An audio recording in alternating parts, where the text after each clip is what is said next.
Hey everyone, welcome to Spinnaker Healthcare Solutions YouTube channel, where our goal is to help program coordinators better utilize, understand, and analyze their data.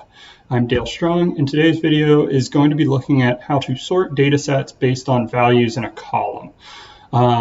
If you have any questions after this video, feel free to scan that QR code. It has all our contact info, or like or comment the video and let us know what you think. So we're going to go ahead and get started by opening our patient log template. If you don't have this already, there's a link in the description of this video where you can access the file, or feel free to either comment or reach out to me, and I'd be happy to email you over the file so that you can follow along, or you should be able to just kind of apply these rules to your own data sets if you'd rather do that.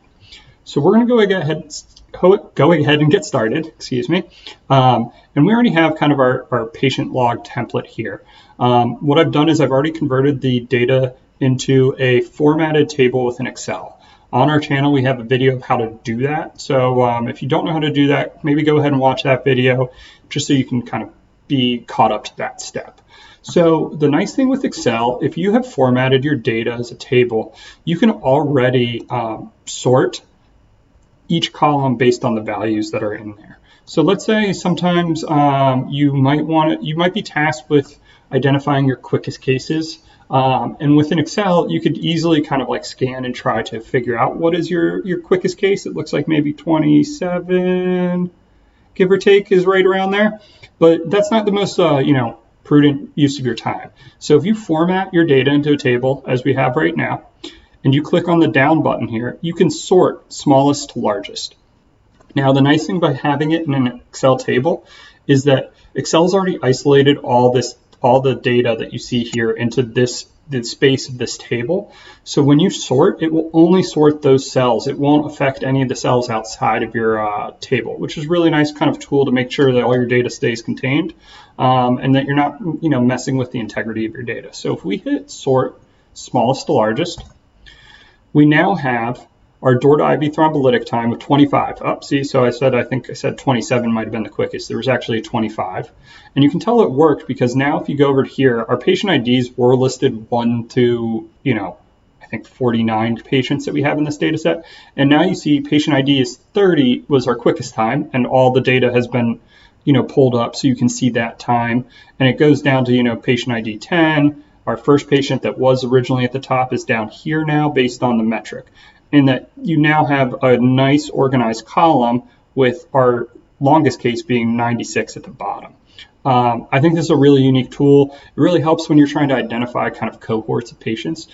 From a process improvement standpoint, you probably want to look at your quickest cases and kind of learn what went well there. And then you want to identify your slowest cases. And they don't necessarily all happen around the same time. So it's nice to be able to kind of really quickly sort in Excel based on a certain column of data. So let's say you only have a raw patient data. And I've seen this, this looks pretty similar to a lot of outputs that program coordinators would be dealing with. There's another way to do it where you don't necessarily have to format as a table in Excel.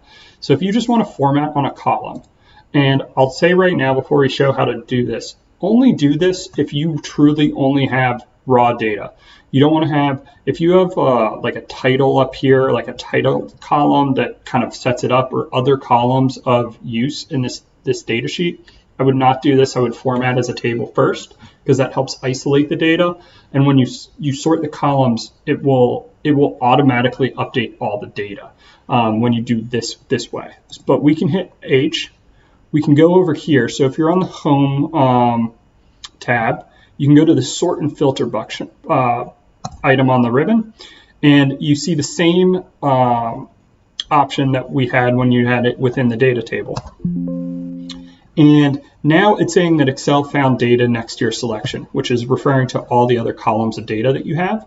You want to expand the selection, which means you could continue with this current selection, and it's going to put door to IV thrombolytic in order, but none of the other columns are going to reflect that. So you'll still have patient ID 1, and this is what I mean by the integrity of your data is now changed, because obviously you want to keep for one row being one patient, you want to make sure that you keep each column of that patient in order and sticking together. So we want to hit expand the selection, and that's what's by default already selected.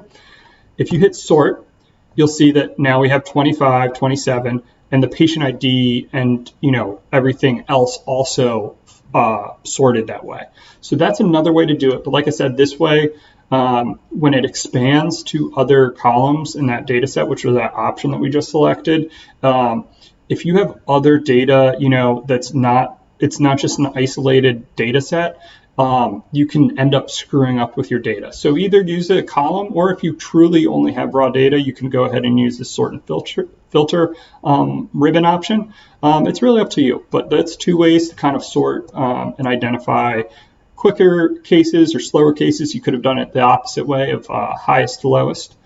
This also works for anything related to, you could do highest to lowest in alphabetical order, where it would go Z to A or A to Z.